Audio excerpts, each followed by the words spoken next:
লবঙ্গ ফুলের আরেকটা নতুন কালেকশানে তোমাদের জানাই ওয়েলকাম। তোমাদের সঙ্গে এই কালেকশনটা একদম পরিচিতি নেই। তোমরা ভাবছো আজকে কি দেখাচ্ছে দিদিভাই। এইটা কিন্তু দেখাচ্ছি হচ্ছে চুলের মালা। আমি না এটার নাম চুলের মালা দিয়েছি, যেহেতু এটা মালা দিয়ে করা বা বিটস হোয়াইট পার্ল দিয়ে করা। হ্যাঁ, এটাকে নানান রকম বানানো যেতেই পারে। এইটা আমাকে অর্ডার করেছে এক বোন। তো সে সব কটা জিনিসই তার ইউনিক অর্ডার করেছে। এখানে রয়েছে অক্সিডাইজে দুটো, তোমরা দেখতে পাচ্ছ, প্রজাপতি আর হুক। এটাকে ইউজ করতে হবে হেয়ার বান করে দুই সাইডে এরকম লাগিয়ে দিতে হবে। তো ভীষণ ভালো লাগবে, মানে তোমরা কোথাও যদি যাবে আর সিম্পল হেয়ারস্টাইল চাইছো, তাহলে কিন্তু এরকম একটা কালেকশন তোমাদের কাছে রাখতেই পারো। আমি তোমাদেরকে পরে শেয়ার করব এটা পরে কেমন লাগছে।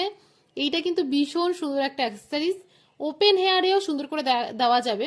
এটাকে আর এইটাকে দুই পাশে ক্লিপ দিয়ে আর কি আমাদের কাছে যেসব ইউ পিন বা সাইড পিন আছে সেগুলো দিয়ে একদম কিন্তু অ্যাটাচ করে দিতে হবে। তাহলে এই নতুন কালেকশনটা কেমন লাগলো তোমাদের লবঙ্গ ফুলে জানাতে ভুলো না। এখন আপাতত টাটা, দেখা হচ্ছে নতুন আরও সুন্দর সুন্দর কালেকশন নিয়ে।